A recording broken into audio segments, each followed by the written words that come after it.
field experiences a torque.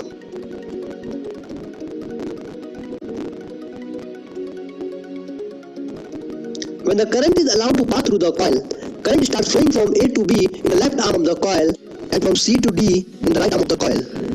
As we can see in the animation, that in the arm AB, direction of the current is upward, and in the arm CD, direction of the current is downward, while the direction of magnetic field is from north to south for both arm AB and DC. Therefore, according to the left-hand Fleming rule, two couple of forces or torque starts acting on a coil,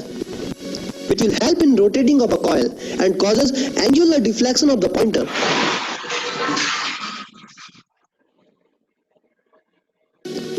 At this time, hairspring comes into play and creates counter torque to resist any extra unnecessary deflection or damage of a very sensitive pointer, and always ensures the proper functioning of the galvanometer. Corresponding calibrated scale is provided for converting the angular deflection of a pointer in a microamperes. Now let's try to understand that why this radial magnetic field is needed. Here we have used concave shaped magnets to provide radial magnetic field, but why? Let's explore it. As we all know, equation of the torque in this case is NIAB psi theta, where N represents number of turns, I is the current, and theta is the angle between the magnetic field B and the area vector. हाँ जी बच्चे, देख ली video सारे ने?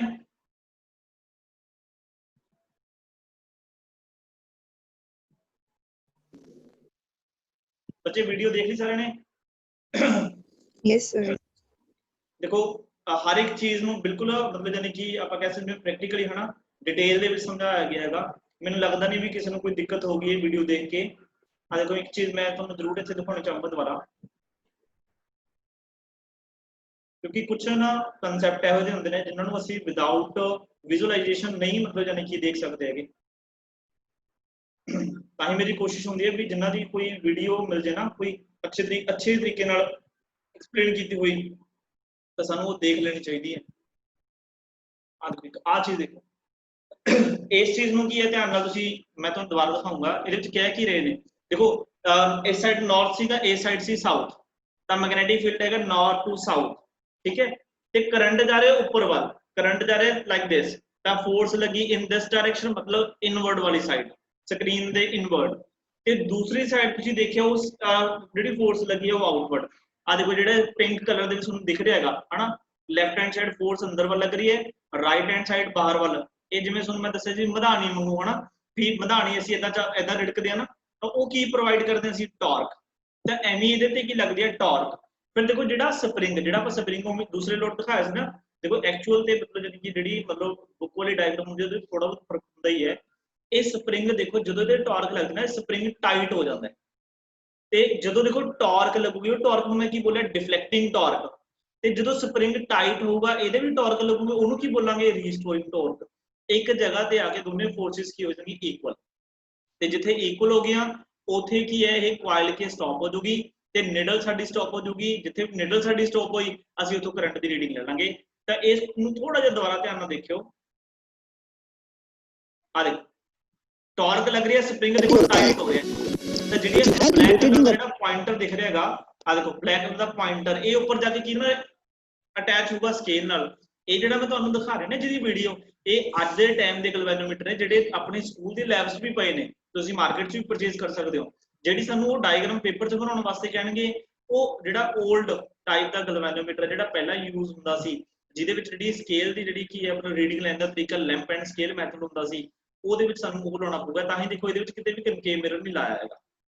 ਠੀਕ ਹੈ। ਇਹ ਥੋੜਾ ਜਿਹਾ ਫਰਕ ਹੈਗਾ ਗਾ, ਠੀਕ ਹੈ। ਇਹ ਐਡਵਾਂਸ ਗਲਵੈਨੋਮੀਟਰਸ ਨੇ, ਬਟ ਤੁਸੀਂ ਇਹ ਡਾਇਗਰਾਮ ਪੇਪਰ 'ਚ ਨਹੀਂ ਬਣਾ ਸਕਦੇ, ਇਹ ਵਾਲੀ ਐਡਵਾਂਸ ਵਾਲੇ ਦੀ ਬਣਾਉਣੀ ਤੁਹਾਨੂੰ ਉਹੀ ਪਊਗੀ ਜੋ ਪੁਰਾਣਾ galvanometer. Of a coil and causes angular deflection of the pointer. At this time, hairspring comes into play and creates counter torque to resist any. ठीक है जी, आई होप कि ਤੁਹਾਨੂੰ ਮਤਲਬ ਜਾਨੀ ਕਿ ਇਹ ਸਮਝ ਲੱਗ ਗਿਆ ਹੋਊਗਾ। ਕਲੀਅਰ ਹੈ ਨਾ ਬੱਚੇ?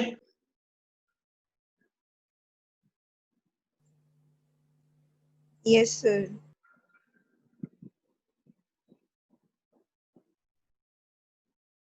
तो मैं वीडियो का लिंक भी शेयर कर दूंगा, तुम चाहे दोबारा देख लियो। चलो जी, हम असीं दी डेरिवेशन ते आउणे। तो देखो एक तो टॉर डी लिखूंगा मैं, ये तो है डिफ्लेक्टिंग टॉर्क। डिफ्लेक्टिंग टॉर्क, अच्छा देखो उन्होंने बोला radial magnetic field. Radial magnetic field बनना जरूरी है ताकि मतलब जो प्लेन है प्लेन के बिल्कुल मैग्नेटिक फील्ड लाइंस पैरेलल होण ताकि स्ट्रॉन्ग मैग्नेटिक फील्ड बने,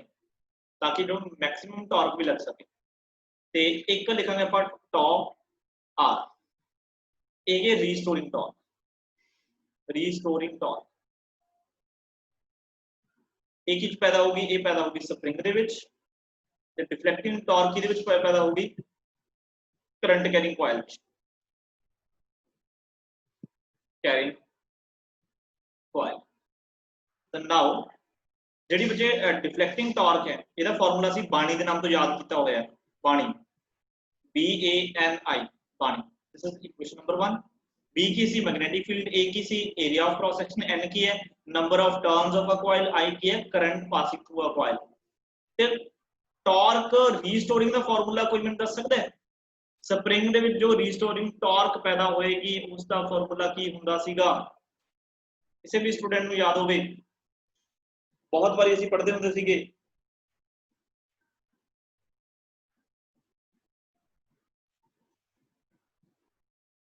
हाँ जी, प्रियंशु, साक्षी, कमलप्रीत, जशन, मानप्रीत, हर्षदीप, एनीवन? बॉयज दे विचों हरमन, नितेश, जशन,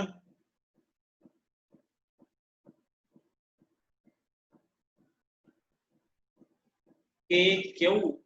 हाँ के थीटा कह सकते हैं, ठीक है। उसे थीटा नहीं लिखा जाता, चलो बिल्कुल ठीक है जी। देखो ਅਸੀਂ ਪੜ੍ਹਦੇ ਹੁੰਦੇ ਸੀ restoring force, linear restoring force is equal to ਕੀ ਹੁੰਦਾ ਸੀ minus of kx। Hooke's law ਭੁੱਲ ਗਏ? ਪੇਪਰ ਦੇ ਵਿੱਚ ਵੀ ਆਇਆ ਸੀਗਾ। x ਕੀ ਹੁੰਦੀ ਸੀ ਲੀਨੀਅਰ ਡਿਸਪਲੇਸਮੈਂਟ, k ਕੀ ਹੁੰਦਾ ਸਪਰਿੰਗ ਕਾਂਸਟੈਂਟ, fr ਕੀ ਰੀਸਟੋਰਿੰਗ ਫੋਰਸ। ਬਟ ਇਹਦੇ ਘੁੰਮਣ ਵਾਲੀ ਦੀ ਗੱਲ ਹੋ ਰਹੀ ਹੈ, ਤਾਂ ਬੱਚੇ ਜਿਹੜਾ ਰੀਸਟੋਰਿੰਗ ਫੋਰਸ ਹੈ k ਤਾਂ ਕਾਂਸਟੈਂਟ ਉਹੀ ਰਹੇਗਾ, ਥੀਟਾ ਦੀ x ਦੀ ਜਗ੍ਹਾ ਤੇ ਕੀ ਆ ਜਾਊਗਾ ਥੀਟਾ, मतलब एंगुलर डिस्प्लेसमेंट। k की दसदा सी ऑपोजिट डायरेक्शन, बस मतलब ਜਿਹੜੀ टॉर्क रीस्टोरिंग होगी वो होगी k theta. This is equation number 2। Now at a particular time, at a particular time the torque deflecting है वो is equal to कितना torque restoring। इसका मतलब की है BANI is equal to की हो गया k of थीटा। ਇਹਦਾ मतलब I is equal to बच्चे की हो गया k upon BAN into theta. और देखो बच्चे k की है स्प्रिंग कांस्टेंट, मतलब कांस्टेंट है। अच्छा मैग्नेटिक फील्ड भी कांस्टेंट है, एरिया ऑफ क्रॉस सेक्शन भी कांस्टेंट है, नंबर ऑफ टर्न्स भी किने कांस्टेंट है। तो ये सारे ਨੂੰ ਅਸੀਂ कांस्टेंट लिख देना g। तो I is equal to g theta. what is g? g is known as galvanometer constant। Galvanometer constant मतलब हर एक ਗੈਲਵੇਨੋਮੀਟਰ ਦਾ ਆਪਣਾ ਆਪਣਾ ਇੱਕ ਕਾਂਸਟੈਂਟ ਹੁੰਦਾ ਹੈ। ਹੁਣ ਡਿਪੈਂਡ ਕਰਦਾ ਉਹਦੇ ਚ ਮੈਗਨੈਟਿਕ ਫੀਲਡ ਜਿਹੜਾ ਮੈਗਨੇਟਸ ਅਸੀਂ ਯੂਜ਼ ਕਰਦੇ ਹਾਂ, ਹੋ ਸਕਦਾ ਕਿਸੇ ਵਿੱਚ ਅਸੀਂ ਸਟਰੋਂਗ ਮੈਗਨੇਟਸ ਯੂਜ਼ ਕਰੀਏ, ਹੋ ਸਕਦਾ ਕਿਸੇ ਵਿੱਚ ਅਸੀਂ ਘੱਟ ਸਟਰੋਂਗ ਮੈਗਨੇਟਸ ਯੂਜ਼ ਕਰੀਏ। ਤਾਂ ਜਿਹੜਾ ਇਹ ਗੈਲਵੇਨੋਮੀਟਰ ਕਾਂਸਟੈਂਟ ਹੈ ਨਾ, ਇਹ ਕਿਹਦੇ ਤੇ ਡਿਪੈਂਡ ਕਰਦਾ ਹੈ? ਇਹ ਡਿਪੈਂਡ ਕਰਦਾ ਹੈ K ਤੇ, B ਤੇ, A ਤੇ, N ਤੇ। ਹੁਣ ਦੇਖੋ ਸਪਰਿੰਗ ਵਧੀਆ ਕੁਆਲਿਟੀ ਦੇ ਵੀ ਹੁੰਦੇ ਆ, ਘਟੀਆ ਕੁਆਲਿਟੀ ਦੇ ਵੀ ਹੁੰਦੇ ਆ, ਹਨਾ। मान लो कि ਤੁਸੀਂ ਇੱਕ ਤਾਂ ਵਧੀਆ ਕੁਆਲਿਟੀ ਵਾਲਾ ਸਪਰਿੰਗ ਯੂਜ਼ ਕਰ ਰਹੇ ਹੋ ਜਿਹਦਾ ਸਪਰਿੰਗ ਕਾਂਸਟੈਂਟ ਬਹੁਤ ਜ਼ਿਆਦਾ ਹੈ, ਤਾਂ ਉਹਦੇ ਅਕੋਰਡਿੰਗ ਇਹਦਾ ਜੀ ਸੈੱਟ ਹੋਊਗਾ। अच्छा मैग्नेटिक फील्ड ਤੇ ਡਿਪੈਂਡ ਕਰਦਾ ਹੈ, ਠੀਕ ਹੈ। ਤਾਂ ਹੀ ਮੈਨੂੰ ਕੀ ਬੋਲਿਆ ਗੈਲਵੇਨੋਮੀਟਰ ਕਾਂਸਟੈਂਟ, मतलब ਹਰ ਇੱਕ ਗੈਲਵੇਨੋਮੀਟਰ ਦੇ ਲਈ ਇਹਦੀ ਵੈਲਿਊ ਅਲੱਗ-ਅਲੱਗ ਹੋ ਸਕਦੀ ਹੈ। ਤੇ ਅਸੀਂ ਇੱਥੋਂ ਕਹਿ ਸਕਦੇ ਹਾਂ ਕਿ ਜਿਹੜਾ ਕਰੰਟ ਹੈ therefore current is directly proportional to theta। theta ਕੀ ਹੈ? डिफ्लेक्शन। जिन्नी कॉइल ज्यादा डिफ्लेक्ट करूगी, मतलब जिन्नी नीडल इथे ओरिजिन ਹੁੰਦਾ ਨਾ, जिन्नी नीडल ज्यादा डिफ्लेक्ट करूगी ਇਹਦਾ मतलब उन्ना करंट की है सर्किट ਦੇ ਵਿੱਚ ज्यादा फ्लो कर रहा है। कि वो ਅਸੀਂ ਇੱਥੇ ਮੀਟਰ ਲਗਾ ਦਨੇ, ਇੱਕ ਪਾਰਟਿਕੂਲਰ ਮੀਟਰ ਦਾ ਸਕੇਲ ਲਗਾ ਦਨੇ ਤੇ ਅਸੀਂ ਉੱਥੋਂ ਕੈਲਕੂਲੇਟ ਕਰ ਸਕਦੇ ਹਾਂ ਕਿ ਕਿੰਨਾ ਕਰੰਟ ਸਰਕਟ ਚ ਫਲੋ ਕਰਦਾ ਹੈ। This is the whole concept of moving coil galvanometer। ठीक है जी, सही हो गया। उस तो बाद ਜਿਹੜੇ ਦੇ ਕੁਐਸਚਨ ਤੁਹਾਨੂੰ ਮੈਂ ਦੇਖੋ ਲਿਖਾਇਆ ਸੀ ਇੱਕ ਤਾਂ ਹੁੰਦੇ ਜਿਵੇਂ ਕਰੰਟ ਸੈਂਸਿਟੀਵਿਟੀ ਛੋਟੀ ਛੋਟੀ ਡੈਫੀਨੇਸ਼ਨਸ ਨੇ ਇਹਦਾ ਸੈਂਸਿਟੀਵਿਟੀ ਜਿਹੜੀ ਮੈਂ ਥਿਊਰੀ ਦੇ ਵਿੱਚ ਨੋਟਸ ਬਣਾਏ ਹੋਏ ਨਾ ਉਹ ਬਿਲਕੁਲ ਸੇਮ ਜੋ ਮੈਂ ਬੋਲਿਆ ਉਹੀ ਲਿਖਿਆ ਤੁਸੀਂ ਇੱਕ ਵਾਰ ਲਾਈਨ ਪੜ੍ਹੋਗੇ ਤੁਸੀਂ ਕਹੋਗੇ ਪਰ ਠੀਕ ਹੈ ਜੀ ਸਮਝ ਲੱਗ ਗਿਆ ਕੋਈ ਦਿੱਕਤ ਨਹੀਂ ਹੈਗੀ ਕਰੰਟ ਜਿਹੜੀ ਸੈਂਸਿਟੀਵਿਟੀ ਹੈ ਬੱਚੇ ਇਹਦਾ ਜਿਹੜਾ ਸਿੰਬਲ ਹੁੰਦਾ ਹੈ ਇਹ ਹੁੰਦਾ IS ਹੁਣ ਕਰੰਟ ਸੈਂਸਿਟੀਵਿਟੀ ਦੇਖੋ ਸੈਂਸਿਟੀਵਿਟੀ ਦਾ ਮਤਲਬ ਹੁੰਦਾ ਹੈ ਵੀ ਸੈਂਸ ਕਰਨਾ ਹੁਣ ਦੇਖੋ ਗਲਵੈਨੋਮੀਟਰ ਹਰ ਇੱਕ ਗਲਵੈਨੋਮੀਟਰ ਦੇ ਵਿੱਚ ਦੇਖੋ ਅਲੱਗ-ਅਲੱਗ ਫੀਚਰਸ ਨੇ ਕਿਉਂਕਿ ਉਹਦੇ ਵਿੱਚ ਹੋ ਸਕਦਾ ਹੈ K ਦੀ ਵੈਲਿਊ ਕਿਹੋ ਜਿਹੀ ਹੋਵੇ B ਦੀ ਵੈਲਿਊ ਅਲੱਗ ਹੋ ਸਕਦੀ ਹੈ ਏਰੀਆ ਅਲੱਗ ਹੋ ਸਕਦਾ ਹੈ ਅੱਛਾ ਨੰਬਰ ਆਫ ਕੁਆਇਲਸ ਤੁਸੀਂ ਅਲੱਗ-ਅਲੱਗ ਉਹਦੇ ਵਿੱਚ ਰੱਖ ਸਕਦੇ ਹੋ ਘਟਾ ਵੀ ਸਕਦੇ ਹੋ ਵਧਾ ਵੀ ਸਕਦੇ ਹੋ ਤਾਂ ਹਰ ਇੱਕ ਗਲਵੈਨੋਮੀਟਰ ਦੀ ਕਰੰਟ ਨੂੰ ਸੈਂਸ ਕਰਨ ਦੀ ਕੈਪੈਸਿਟੀ ਹੈ ਜਿਹੜੀ ਉਹ ਅਲੱਗ-ਅਲੱਗ ਹੈ ਹੋ ਸਕਦਾ ਕਈ ਗਲਵੈਨੋਮੀਟਰ ਤਾਂ ਬਹੁਤ ਚੁਸਤ ਹੋਣ मतलब थोड़ा जिहा जो करंट देता नाल दे डिफ्लैक्शन शो करते कई सुस्त भी होंगे ने जिवें कई स्टूडेंट सुस्त होंगे ना एवें गलवैनोमीटर भी कई सुस्त होंगे ने उन्होंने जो तुसीं करंट दे भी दोगे ना उन्होंने पता ही लगता भी साडे कोल कोई करंट आया तो नहीं आया ये तो मतलब करंट सेंसिटिविटी होएगी जिवें ऐड भी होंदी ना आपके टूथपेस्ट में नमक है हुण कईयां नूं तो पता ही नहीं लगता है भी नमक हैगा या नहीं हैगा है ना कईयां दे जिहड़े दंद ने बहुत सेंसिटिव होंदे ने मतलब वो थोड़ा जिहा मतलब जानी कि जो टेस्ट उन्होंने मिलता नाल दी पहचान कर लेंगे भी ये की कुछ चीज़ां ने कईयां दा मतलब कईयां दा पता ही लगता भी ये की हैगा की नहीं हैगा बस जिहड़ी चीज़ मिल गई खा लो है ना सारा कुछ चलता है तो सेंसिटिविटी का इत्थे भी यही मतलब है करंट सेंसिटिविटी का मतलब की है कि एक यूनिट करंट पास करन दे नाल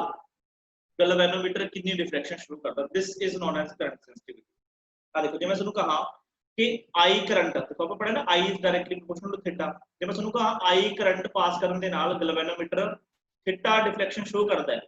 तो एक यूनिट करंट पास करने दे नाल कितनी शो करूगा that is theta upon I and this is known as current sensitivity बस और कुछ भी नहीं हैगा डेफिनेशन की बन गई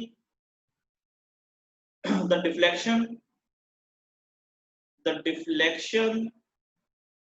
shown by galvanometer when a unit current passing through it मतलब हुण कोई गैल्वेनोमीटर जिन्ना घट तो घट करंट देने दे नाल ज्यादा तो ज्यादा डिफ्लेक्शन शो करूगा ਇਹਦਾ मतलब उन्ना ज्यादा सेंसिटिव है उन्ना ज्यादा वो सेंसिटिव है ते देखो जेड़ा आई है ना ਇਹਦੇ ਨਾਲ ਹੀ मैं क्वेश्चन करा देना है देखो I is equal to की k थीटा अपॉन ban मैं इथे लिख देना इन्हें इक्वेशन नंबर लिख लो 1 also I is equal to की k थीटा अपॉन ban ते ਇਹਦੀ वैल्यू जे ਆਪਾਂ 1 पुट कर दिए पुट इन 1 तो IS is equal to क्या आ गया IS आ गया जी अपने को थीटा अपॉन k थीटा ऊपर क्या आ गया BAN देखो थीटा ना थीटा की हो गया कैंसिल ਇਹਦਾ मतलब IS की आ गया BAN अपॉन k मुझे सुनो क्वेश्चन आ जाए ना भी how can current sensitivity of galvanometer can be changed चाहे इंक्रीज कर लो चाहे डिक्रीज कर लो ये तुम्हारी मर्जी है ताई मैं वर्ड लिखा चेंज आ देखो करंट सेंसिटिविटी बच्चे एकदम मैग्नेटिक फील्ड से डिपेंड करती है जिन्ना तुसी मैग्नेटिक फील्ड ज्यादा लगाओगे मतलब जिन्ने स्ट्रॉन्ग मैग्नेट्स लगाओगे उन्नी गैल्वेनोमीटर की करंट सेंसिटिविटी ज्यादा होगी मतलब वो उन्ना ज्यादा एक्टिव होगा दूसरा जिन्ना एरिया ऑफ क्रॉस सेक्शन ज्यादा रखोगे उन्ना ज्यादा वो एक्टिव होगा थर्ड की है नंबर ऑफ कॉइल्स जिन्नियां बढ़ा दोगे उन्ना ज्यादा एक्टिवेट हो जाएगा लास्ट की है जिन्ना स्प्रिंग कांस्टेंट घट होगा उन्ना ज्यादा हो गया सेंसिटिव होगा क्योंकि स्प्रिंग कांस्टेंट ज्यादा होने मतलब की है ਉਹਨੂੰ ਕੀ ਹੈ ਘੁਮਾਉਣ ਵਾਸਤੇ ਬਹੁਤ ਜ਼ਿਆਦਾ ਐਫਰਟ ਕਰਨੇ ਪੈਣਗੇ ਜਿਹਦਾ ਕੀ ਹੈ ਸਪ੍ਰਿੰਗ ਕਾਂਸਟੈਂਟ ਘੱਟ ਹੋਊਗਾ ਠੀਕ ਹੈ ਉਹ ਜਲਦੀ ਕੀ ਹੈ ਰੋਟੇਟ ਹੋ ਜਾਊਗਾ ਜੇ ਮੈਂ ਤੁਹਾਨੂੰ ਇਹ ਗੱਲ ਪੁੱਛਾਂ ਕਿ ਸਭ ਤੋਂ ਸੌਖਾ ਤਰੀਕਾ ਕੀ ਹੈ ਕਰੰਟ ਸੈਂਸਿਟੀਵਿਟੀ ਇਨਕਰੀਜ਼ ਕਰਨ ਦਾ ਤੁਹਾਡੇ ਸਾਹਮਣੇ ਐਕਸਪ੍ਰੈਸ਼ਨ ਲਿਖਿਆ ਹੋਇਆ ਹੈ ਵੀ ਜਾਂ ਤਾਂ ਵੱਡੀਆਂ ਮੈਗਨੇਟਸ ਲਾਓ ਸਟਰੋਂਗ ਮੈਗਨੇਟਸ ਜਾਂ area of cross section change ਕਰੋ ਜਾਂ ਨੰਬਰ ਆਫ ਟਰਨਸ ਚੇਂਜ ਕਰੋ ਜਾਂ ਸਪ੍ਰਿੰਗ ਚੇਂਜ ਕਰੋ ਕੇ ਚੇਂਜ ਕਰਨਾ मतलब ਸਪ੍ਰਿੰਗ ਚੇਂਜ ਕਰਨਾ ਠੀਕ ਹੈ ਤੁਹਾਨੂੰ ਕੀ ਲੱਗਦਾ ਵੀ ਸਭ ਤੋਂ ਸੌਖਾ ਤਰੀਕਾ ਕੀ ਹੈ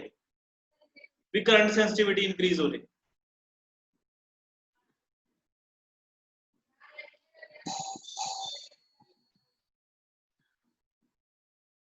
बोलो जी ਤੁਹਾਨੂੰ ਕੀ ਲੱਗਦਾ ਵੀ ਅਸੀਂ ਵੀ ਮੈਗਨੇਟਸ ਕੀ ਹੈ ਦੁਬਾਰਾ ਚੇਂਜ ਕਰੀਏ ਜੇ ਅਸੀਂ ਮਤਲਬ ਕੋਇਲ ਨੂੰ ਮੂਵਿੰਗ ਕੋਇਲ ਗੈਲਵੇਨੋਮੀਟਰ ਨੂੰ ਅਸੀਂ ਜ਼ਿਆਦਾ ਸੈਂਸਿਟਿਵ ਬਣਾਉਣਾ ਹੈ ਜਾਂ ਅਸੀਂ ਏਰੀਆ ਜ਼ਿਆਦਾ ਬਣਾਈਏ ਮਤਲਬ ਵੱਡਾ ਮਤਲਬ ਯਾਨੀ ਕਿ ਏਰੀਆ ਕ੍ਰੋਸ ਸੈਕਸ਼ਨ ਵੱਡਾ ਬਣਾਓ ਜ਼ਿਆਦਾ ਕਰਨਾ ਤੁਸੀਂ ਇਨਕਰੀਜ਼ ਕਰਨਾ ਹੈ ਤਾਂ ਤੁਹਾਨੂੰ ਗੈਲਵੇਨੋਮੀਟਰ ਦਾ ਸਾਈਜ਼ ਵੀ ਵਧਾਉਣਾ ਪਊਗਾ ਜੇ ਮੈਗਨੇਟ ਸਟਰੋਂਗ ਲਾਉਣੀਆਂ ਨੇ ਤਾਂ ਇਹਦਾ ਮਤਲਬ ਫਿਰ ਵੀ ਗੈਲਵੇਨੋਮੀਟਰ ਦਾ ਸਾਈਜ਼ ਤੁਹਾਨੂੰ ਵੱਡਾ ਕਰਨਾ ਪਊਗਾ ਤੇ ਇੱਕ ਹੈਗਾ ਸਾਡੇ ਕੋਲ ਵੀ ਅਸੀਂ ਨੰਬਰ ਆਫ ਟਰਨਸ ਵਧਾ ਦਈਏ ਜਾਂ ਅਸੀਂ ਕੀ ਹੈ ਸਪਰਿੰਗ ਕੀ ਹੈ ਨਵਾਂ ਲੈ ਕੇ ਆਈਏ ਅਲੱਗ-ਅਲੱਗ ਸਪਰਿੰਗ ਅਸੀਂ ਇਹਦੇ ਵਿੱਚ ਯੂਜ਼ ਕਰ ਸਕਦੇ ਕੀ ਲੱਗਦਾ ਸਭ ਤੋਂ ਸੌਖਾ ਤਰੀਕਾ ਕੀ ਹੈ ਬੋਲਿਆ ਕਰੋ ਜਿੰਨਾ Number of turns. ਹਾਂ ਸਭ ਤੋਂ ਸੌਖਾ Number ਤਰੀਕਾ of ਕੀ ਹੈ ਨੰਬਰ ਆਫ ਟਰਨਸ ਨੂੰ ਇਹ ਸੌਖਾ ਤਰੀਕਾ ਨੰਬਰ ਆਫ ਟਰਨਸ ਦੇਖੋ ਲਪੇਟਣੀਆਂ ਨੇ ਵਾਇਰ ਕਾਪਰ ਦੀ ਤਾਰ ਤਾਂ ਹੈਗੀ ਹੈ ਜੇ ਤੁਸੀਂ 100 ਨੰਬਰ ਆਫ ਟਰਨਸ ਦੇ ਦੀਆਂ 200 ਕਰ ਦੋ ਕਰੰਟ ਸੈਂਸਿਟੀਵਿਟੀ ਵਧ ਗਈ 200 ਨਹੀਂ ਕਰਨੀ 300 ਕਰ ਦੋ ਇਹਦਾ ਮਤਲਬ ਕਰੰਟ ਸੈਂਸਿਟੀਵਿਟੀ ਵਧ ਗਈ ਇਹਦਾ ਮਤਲਬ ਨੰਬਰ ਆਫ ਟਰਨਸ ਵਧਾ ਕੇ ਅਸੀਂ ਕਰੰਟ ਦੀ ਸੈਂਸਿਟੀਵਿਟੀ ਵਧਾ ਸਕਦੇ ਹਾਂ ਸਾਨੂੰ ਗੈਲਵੇਨੋਮੀਟਰ ਦੇ ਡਾਈਮੈਂਸ਼ਨਸ ਚੇਂਜ ਕਰਨ ਦੀ ਲੋੜ ਨਹੀਂ ਪਏਗੀ ਇੱਕ ਤਾਂ ਇਹ ਹੋ ਗਿਆ ਠੀਕ ਹੈ ਤਾਂ ਦੋ ਕੁਐਸਚਨ ਇੱਥੇ ਤੁਹਾਡੇ ਮੈਂ ਕੰਪਲੀਟ ਕਰਵਾ ਦਿੱਤੇ ਉਸ ਤੋਂ ਬਾਅਦ ਹੁੰਦੀ ਹੈ ਵੋਲਟੇਜ ਸੈਂਸਿਟੀਵਿਟੀ ਵੋਲਟੇਜ ਸੈਂਸਿਟੀਵਿਟੀ ਵੀ ਸੇਮ ਹੀ ਹੈ ਹੁਣ ਫਿਰ ਕਈ ਫੇਰ ਸੁਸਤ ਹੁੰਦੇ ਨੇ ਵੋਲਟੇਜ ਆਪਾਂ ਨੂੰ ਦੇ ਰਹੇ ਹਾਂ ਕੁਝ ਪਤਾ ਹੀ ਨਹੀਂ ਲੱਗ ਰਿਹਾ Vs ਆ ਦੇਖੋ ਜੇ ਮੈਂ ਕਹਾਂ Vs ਵੋਲਟੇਜ ਦੇ ਨਾਲ डिफ्लेक्शन थीटा हो रही है सॉरी Vs नहीं Vs का वोल्टेज सेंसिटिविटी है V वोल्टेज नाल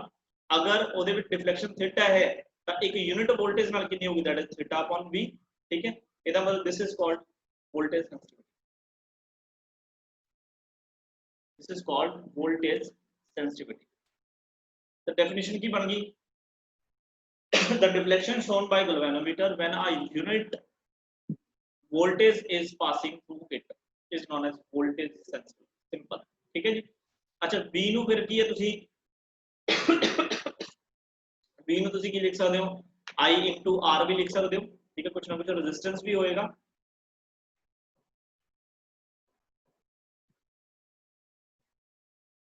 ਤੇ ਕਰੰਟ ਦਾ ਤੁਹਾਨੂੰ ਫਾਰਮੂਲਾ ਪਤਾ ਹੈ ਕਰੰਟ ਦਾ ਫਾਰਮੂਲਾ ਕੀ ਹੈ ਅਸੀਂ ਪਹਿਲਾਂ ਪਿੱਛੇ ਕੀ ਵੈਲਿਊ ਪੁੱਟ ਕਰਕੇ ਹਟਿਆ ਇਹ ਕੀ ਹੁੰਦਾ K ਥੀਟਾ upon VAN है ना ਇੱਥੇ ਵੈਲਿਊ ਪੁੱਟ ਕਰ ਦੋ Vs is equal to theta upon K theta upon NBA ਹੁੰਦਾ ना मैं ऊपर मल्टीप्लाई करके लिख रहा हूं NBA into क्या हो गया R देखो theta ना theta क्या हो गया कैंसिल तो वोल्टेज सेंसिटिविटी का फार्मूला क्या है NBA upon K into R ਤੇ NBA upon K ਕੀ ਸੀਗਾ ਧਿਆਨ ਨਾਲ ਨੋਟ ਕਰੀਏ ਜੀ ਇਹ ਵੈਸੇ ਆ ਦੇਖੋ BAN upon K ਕੀ ਹੈ